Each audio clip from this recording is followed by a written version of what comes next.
Ô, calma. Deixa eu te falar. Eu queria fazer uma coisa diferente hoje. O que é que tu acha? Diferente como? Ah, um trisal, sei lá, colocar outra pessoa com a gente aqui. O que é que tu acha? Trisal? Sim. Sei se dá certo isso não, viu? Ah, amor, dá certo sim. Todo mundo faz isso hoje em dia. Vamos lá, vamos procurar uma menina? Tem certeza? Absoluta. Então tá. Vê aí no teu celular que tu deve ter mais contato do que o No meu, meu né? celular? É, amor, vai rápido. Vê aí. Quem tu pode chamar?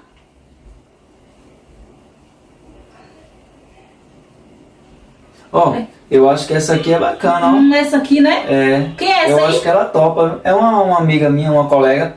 Eu acho que ela topa. De repente a gente conversar direitinho com ela, dá rola legal. Ótimo, gostei dela, viu? Inclusive, me dá aqui seu celular, aproveitar que tá desbloqueado. É com essa aqui que você tá me traindo, Oxi. né? Pois eu vou ver essa conversa todinha aqui e mais tarde a gente conversa, viu? Se Minha prepare. amiga!